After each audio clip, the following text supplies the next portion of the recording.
Ikaw ba, Kamusta naman? nagmukbang ka na ba before? Hindi pa.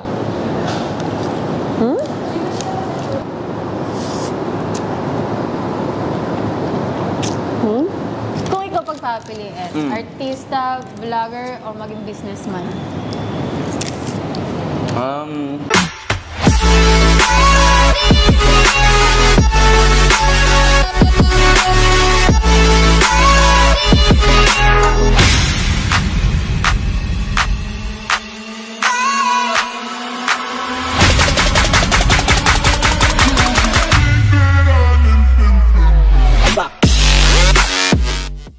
Grabe, napaka-araw guys! So, hello na yung Minions! Hello! Andito ngayon tayo sa may UP Town Center at napaka-init ang panahon ngayon. Pero kakain tayo ng Korean food. So ito guys, Korean fast food siya. And balita ako pag mamay-ari to ni David Licauco and lagi daw siya nandito. Kaya naman pumunta na tayo doon para ma-meet din natin si David. And at the same time, tikman din natin kung masarap ba talaga yung Korean restaurant niya. Kaya tara, kain na tayo.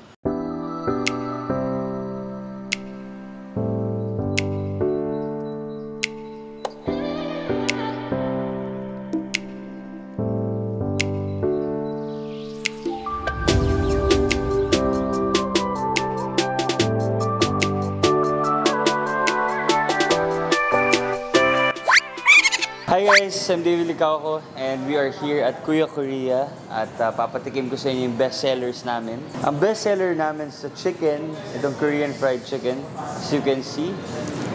Ano siya, gochujang, gochu Korean fried chicken. Medyo matamis pero super duper sarap. Parang ako, de joke lang. The next, itong ganjang naman. Yan, medyo matamis siya. One of our best sellers. Masarap din to. Kasi sarap mong nanonood, ha? Tapos ito naman, ito yung Korean gochujang Korean fried chicken sandwich. So may french fries na siya, may ketchup na for dipping ng fries. Tapos malaki na siya, as you can see. Mura lang to at 280 pesos. Best seller namin sa mga bowls, it's beef bibimbap. So meron na siyang beef, meron na siyang fish cake, may gulay, and then kimchi rice sa ilalim. So may sauce din, kaya hindi talaga siya boring. And this one naman yung pork sangyup. Ito yung one of our best sellers. Sa ilalim may kimchi rice din. Na sure ako, hindi kayo mababore. Napakasarap. And itong japchae, meron rin siyang chicken on top, chicken wing. Parang full meal na siya. Guys, so yung Kuya Korea is now open for franchising sa mga gusto magnegosyo. I-contact nyo lang, ilalagay namin dyan sa ilalim yung cellphone number and you can contact us if you're interested sa pag-franchise ng Kuya Korea. Itong branch namin, nasa Ayala Mall, UP Town Center, Katipunan, Quezon City. This is our first ever branch. So I hope na makapunta kayo dito and lagi rin ako nandito. Tsaka yun, masarap yung pagkain, sure ako. We're open from 10 a.m. to 9 p.m.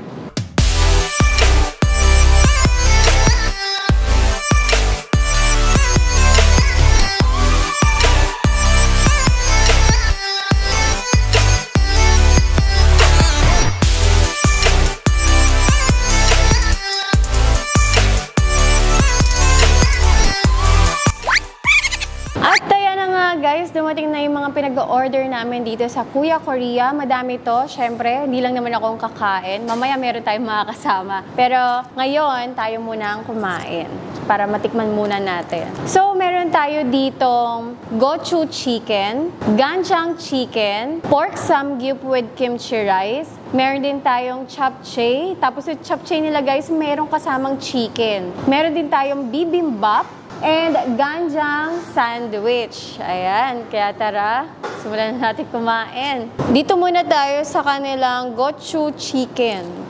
Chicken nila. Parang maanghang-anghang to ah.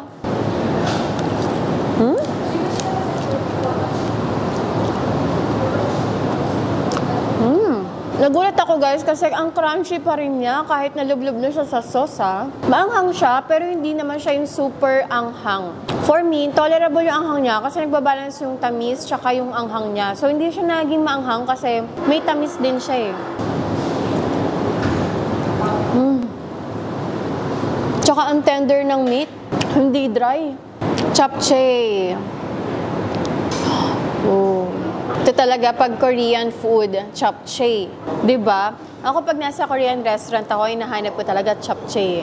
Ito ang isa sa hindi mawawala pag umu-order ako sa Korean restaurant.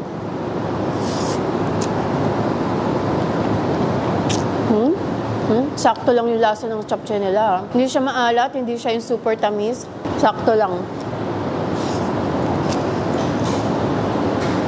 And dito lang din ako nakatry ng japchae na merong kasamang chicken.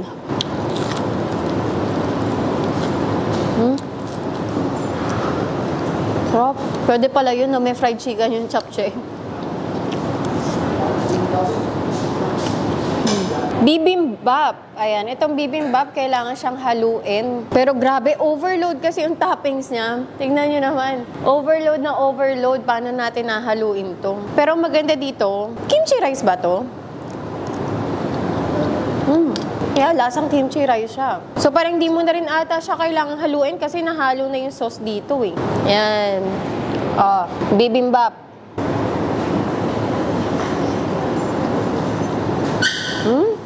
Gusto ko yung beef niya kasi hindi siya yung beef na maganip. Malambot pa rin siya, tapos manamis-namis yung lasa. Tapos may alat dahil dun sa cheese. Kaya okay, napakalasa nitong bibimbap nila dito. Sarap. Ito naman yung kanilang ganjang sandwich. Napakalaki. Grabe, oh. Tignan nyo naman kung gaano yan kalaki. Oh, sobrang laki. Ducks na sandwich talaga to.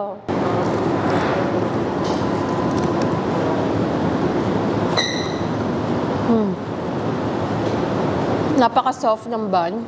Tapos crunchy pa rin yung chicken niya. Tapos manamis-namis siya. And meron siyang asim ng onte dahil doon sa coleslaw na naging okay din. Nakakabalance siya doon sa tamis ng chicken nila. Kaya ang sarap.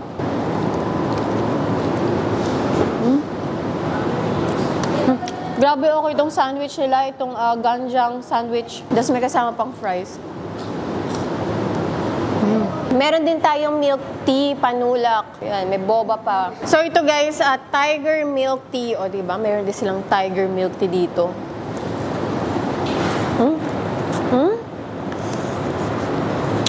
Ako mahilig ako sa milk tea Okay yung milk tea din nila dito. Sakto lang yung tea, tsaka yung gatas. Kasi ako ayoko ng masyadong madaming gatas sa milk tea. Mas gusto ko yung nalalasahan ko pa rin yung tea. And dito, nalalasahan ko pa rin yung tea niya, kaya okay.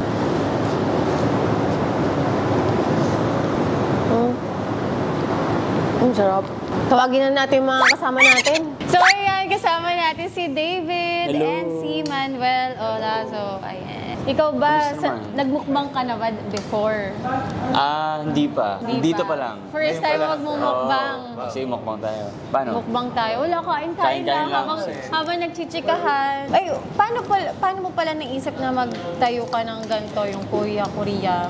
Kasi first business ko, Sobra Cafe. Sa Molito naman siya.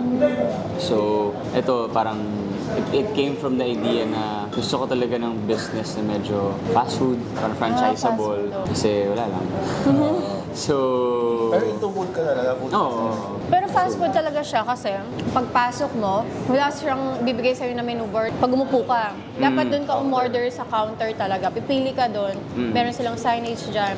Pipili ka na sa order ka na, tapos babayad ka na. So, fast food talaga. Kasi goal ko kasi talaga parang, even if fast food siya, tsaka mura siya eh. Parang lasang hindi siya fast food. Actually, yung sapsya niya okay. Sarap. Legit talaga. Oo, legit na. Pero ikaw, nahilig kang kumain ng Korean food talaga? Oo, mga samgyup. Samgyup. Mga unlimited samgyup kumakain ka. Ano pang favorite mo, Korean food bukod sa samgyup? Korean fried chicken. Korean fried chicken. Kimchi.